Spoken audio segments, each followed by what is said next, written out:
This is Barney Sentner for 1660 Information Radio. I'm going to be previewing Game 3 opponent for the Fairmont Firebirds. Friday night, 7 o'clock at Roush Stadium, a game that you can listen to at radio1660.com with Aaron Prim and Dennis Shaw. And this is a great contrast. Fairmont runs the ball, and the Chaminade Julianne Eagles, they love to pass. In fact, here's an interesting note. Through 2 games, Chaminade Julianne has thrown the ball 47 times for 478 yards. Fairmont has only been thrown upon 15 times in 2 games for 78 yards. So it's rush versus pass, something has to give. But we're here to talk about CJ right now. Their coach is Marcus Colvin, head coach for 17 years, high school social studies teacher at CJ. Has his education degree from the University of Dayton, where he was captain of their football team in 2002. So last year, CJ, and they are members of the Greater Catholic League North. They were 1-4 last year in the league, 3-5 overall. They've got talent coming back from last year. 7 all-conference players returned, 16 starters. Wide receiver and offensive player of the year, Kenyon Owens, had 517 yards last year. He's back.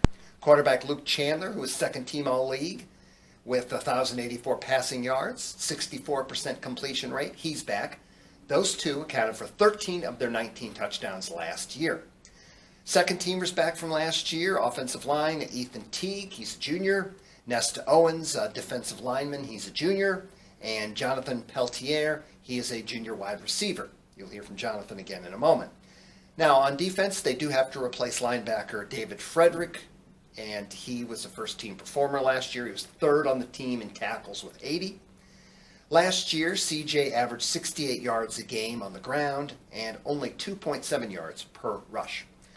All right, let's get into what CJ's done this year in their 2 games. They opened at home against Troy, and they won the game 38-20, and it was actually a statistical coach's dream. You talk about balance. They ended with 450 yards, 225 of them on the ground, 225 of them in the air. Chandler went 12 of 18 passing, 3 touchdowns. On the ground, it was Hosea Payne, a junior, 16 carries for 74 yards. And it was senior receiver Owens with 5 receptions for 121 yards. On defense in the Troy game, the top tackler with 10 was junior defensive back Donovan Cummings. And then it was a kind of weird situation because CJ was scheduled to play at Belmont. Well, that game got canceled, and basically a day or so before the game was supposed to be played, CJ found an opponent. Not just any opponent, but perennial power, Moeller, Sensei Moeller. CJ acquainted themselves fairly well. They trailed 21-14 at the half. They lost the game, it turns out 42-28. They did have 350 yards in the game, and they allowed 382. And Chandler, quarterback, excellent performance, 22 of 29, 253 yards in the air. And Jonathan Peltier had 10 grabs for 104 yards. So again, CJ, Fairmont, Friday night, just before 7. Listen to it, radio1660.com. For Information Radio, I'm Barney Sentner.